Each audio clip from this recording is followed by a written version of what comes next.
Fala pessoal, todos bem? Sejam todos muito bem-vindos, eu sou o William Godoy. Esse vídeo tem o patrocínio da 1xBet, a empresa bookmaker que garante a você pagamentos rápidos e grandes ganhos. Aposte em esportes e esportes eletrônicos. Aproveite a rodada do Campeonato Brasileiro com Palmeiras e Corinthians, Atlético Mineiro e Atlético Paranaense e utilize o bônus aqui do nosso canal, o cupom em dobro, Godoy1x. Você colocou 50, tem um bônus de 100, 200, 400, 800, até R$ 1.500 de bônus você pode garantir aqui com o nosso cupom do canal Godoy1x com a 1xBet. Aproveita aqui, na descrição do nosso vídeo a gente deixa o link também no comentário fixado para você fazer o download, se inscrever, já utilizar o nosso cupom e receber esse bônus em dobro.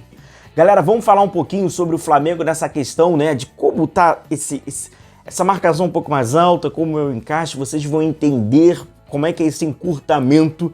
Não é uma questão tão intuitiva assim, por isso que os jogadores, por isso que o Sampaoli, quando tem a oportunidade, ele acaba falando, não, devemos melhorar nisso, a gente ainda... Porque ele sabe que em alguns aspectos o Flamengo acaba pecando nesses movimentos, e aí vocês vão entender aqui com a gente como que são feitos esses movimentos.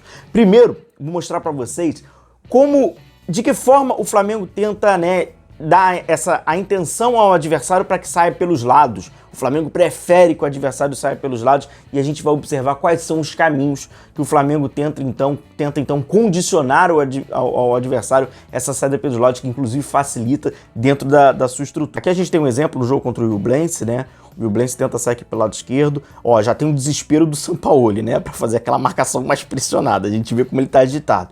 E aí, o Flamengo joga o cara para o canto e vai tentando cobrir ali a bola. O Pedro vai, sai, mesma coisa pelo lado esquerdo. Aí o Marinho consegue vencer. Na oportunidade, o Flamengo tem essa briga pela segunda bola. Ele consegue, inclusive, uma finalização pro Pedro. A gente vai entender o seguinte: o Flamengo vai tentando encurtar o espaço e essa intencionalidade, de jogar o adversário pro lado é o seguinte.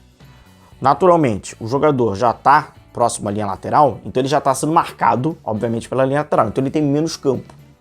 Então a gente até trouxe, vou deixar aqui para vocês, para quem ainda não viu esse vídeo, que acaba amarrando um pouquinho, e aí sim, dá para você, torcedor rubro-negro, ter assim um material um pouquinho mais completo sobre isso. Isso aqui a gente já mostrou sobre uma preleção, houve uma divulgação da preleção do Sampaoli quando ele estava no Sevilha, o conceito aplicado é o mesmo, que ele fala que os jogadores do meio de campo, tem que fechar o meio, e deixa os lados, aí você vai dar uma olhada aqui, você vai entender. Então, exatamente, vai fechando o meio para o adversário sair pelos lados. Saiu pelos lados, ele já não tem aquele campo todo de ação.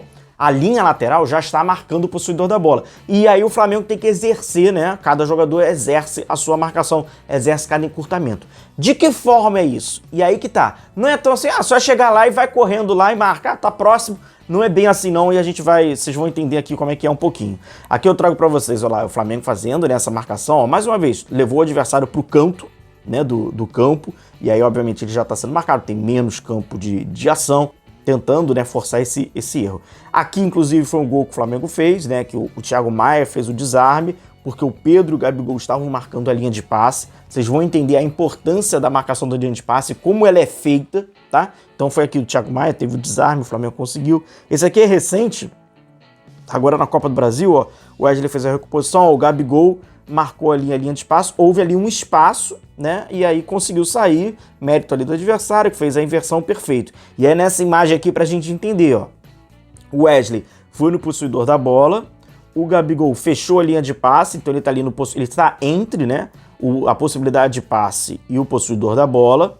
E no círculo vermelho tem um jogador que acabou ficando livre, que o Gerson não conseguiu chegar nele, e aí o Pedro gerou a dúvida no Pedro, eu vou fechar ali, mas e os dois zagueiros? E aí nessa dúvida ele fica naturalmente pelo meio do caminho, e como eu coloco ali para vocês, essa bolinha vermelha em cima do defensor ali pelo lado direito, é justamente, como a gente viu no lance anterior, o zagueiro que recebeu do Maringá essa bola, ele teve a liberdade, com a bola descoberta, ele vai e consegue fazer a inversão, porque aqui gerou uma dúvida, porque como a gente tem falado, não tá 100%, não é à toa que o Sampaoli, o Sampaoli fala, quando tem oportunidade, ele fala mesmo, tem que melhorar, que tem que evoluir, ele é um técnico exigente, que tenta, de fato, otimizar, Não sentou na goleada, no resultado, e só veio elogiar. Ele falou, ele externou isso, então, obviamente, internamente ele também passa isso para os jogadores, naturalmente, senão ele seria engolido. Não pode falar uma coisa no vestiário e outra coisa fora. Isso aí é experiência de futebol, né? Você tem que fazer o mesmo discurso, não vai dar problema. Então o São Paulo, a partir do momento que ele externa isso para você, torcedor, para nós da imprensa, ele tá falando, obviamente, internamente com os jogadores também.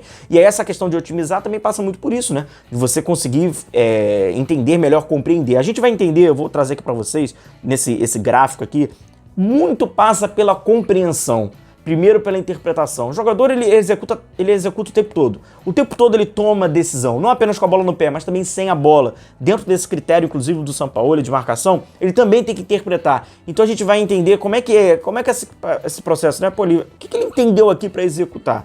E aqui eu coloco um gráfico apenas para a gente fazer uma ilustração, que a gente vai entender na prancheta também. Aqui é uma saída de bola do time branco, né, contra o time vermelho. O que eu quero que vocês entendam é o seguinte: essas linhas amarelas são as possíveis linhas de passe, né, que esse camisa 5 tem, sem a interceptação do adversário. E aí é mais ou menos isso que o Flamengo gosta de fazer, que é fazer com que o adversário só consiga sair, como eu fiz essa marca, né, pelos lados, não conseguir sair por dentro. Então o camisa 10, o camisa 11, eles estão entre o possuidor e o zagueiro, né, o camisa 3 ali e o camisa 4, é basicamente aquela imagem que a gente viu com o Gabigol fazendo, e o camisa 8 e o camisa 7 também está fechando a linha de passe. Então é uma forma agressiva de se marcar, onde você acaba condicionando e interferindo na saída de bola do adversário para que ele faça e ele vá para onde você quer. E aqui sobre os encurtamentos, a gente tem aqui 3 modelos, né, de encurtamentos. Tem o encaixe individual, né, que é basicamente uma pressão individual no portador e na linha de passe. Basicamente, assim, mais ou menos o que você, o que a gente faz quando a gente joga pelada com os amigos, quando a gente joga um futebol onde a nossa é um pouco mais intuitivo, a nossa marcação, a gente tem a bola ali como referência, então a gente sabe, tem que marcar o cara e a gente marca ali a linha e tal, nada muito profissional, né? O foco no possuidor da bola, a referência é a bola, né? Então é aquilo, cada atleta que tem a bola, ele acaba se tornando a referência para isso, é muito fácil, inclusive, mas aí você pode fazer individualizado, onde aí vai sair o cara, não, sempre quando aquele zagueiro pelo lado direito tiver a posse da bola, é o atacante, aí o atacante tem que cruzar, isso aí seria um pouco mais individualizado. Se for por zona, é aquele cara que está um pouco mais próximo, né? Também é simples pela referência. E tem também esse encurtamento, né, que a gente chama um pouquinho ali que é o fechamento da angulação de passe. E aí já entra um pouquinho também do que o São Paulo faz. O São Paulo acaba usando esses 3 encurtamentos, mas ele também utiliza esse que é o fechamento da angulação de passe, que é, né, a pressão ao portador e tendo a aproximação, aquela sombra na linha de passe, nas possibilidades, que é justamente, né, o que a gente viu aqui o Flamengo fazendo, né, em algumas imagens. Que é basicamente isso aqui. O possuidor da bola é o camisa número 8. O adversário. Você vai marcar sob pressão esse cara. Então você marca o possuidor da bola e você vai fechar a angulação de passe dele. Então o camisa número 8, nessa imagem, ele só tem o passe externo, que é exatamente aquilo que o Flamengo quer, aquilo que o São Paulo planeja. Faça o passe externo para que ele já seja marcado pela linha lateral e seja muito mais fácil para você pressioná-lo no canto. Certamente você pode ter como referência e lembrar e falar, caramba, é igual como o Diniz faz com o Fluminense, né? Não. É diferente, tá? Depois a gente fala mais, porque senão vai demandar muito tempo aqui no nosso vídeo e vai ficar muito longo. Mas não, é um pouquinho que diferente. Então essa pressão, ela fica, então o jogador fica posicionado entre a possibilidade de passe e o possuidor da bola, e os companheiros tiram a linha de passe do possuidor da bola. Então nesse caso aqui, por exemplo, o camisa 8, ele não tem possibilidade de passe, ele não tem linha de passe para ninguém, e essa linha ela é condicionada com liberdade para ele abrir pelo canto, para pressionar esse cara na linha lateral e esse cara não ter possibilidade de passe. E obviamente o intuito é ele dar o chutão e você recuperar essa bola e sempre você ter a manutenção da bola, não é isso? O sentido aqui é gerar esse desconforto para que ele ou lhe dê o chutão, ou, obviamente, se você conseguir interceptar esse passe, se você conseguir provocar esse erro, já está próximo à área. A intenção ela é essa. Mas mesmo se você não for para roubá-la ativamente naquele momento, esta primeira bola, quando ele der o chutão, você consiga recuperar. Então por isso que tem essa intenção.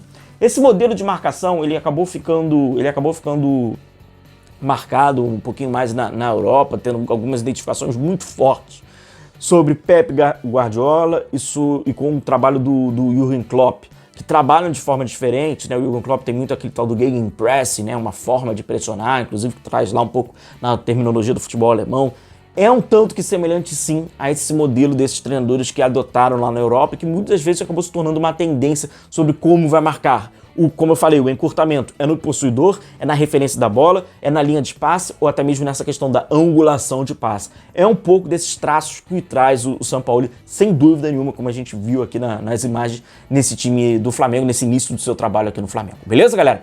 Então, pedi só para vocês deixarem o like, agradeço aí a companhia de vocês. Não se esqueça que hoje, 8 horas, temos live com os membros e você, inscrito e membro, está convidado para participar, mandando a sua mensagem ou até mesmo o grupo de membros da categoria ofensivo, participar através de vídeo aqui. Chega junto aqui com a gente que a gente faz essa live juntos. Até logo mais então, até 8 horas, um forte abraço a todos vocês, se cuidem, tchau, tchau.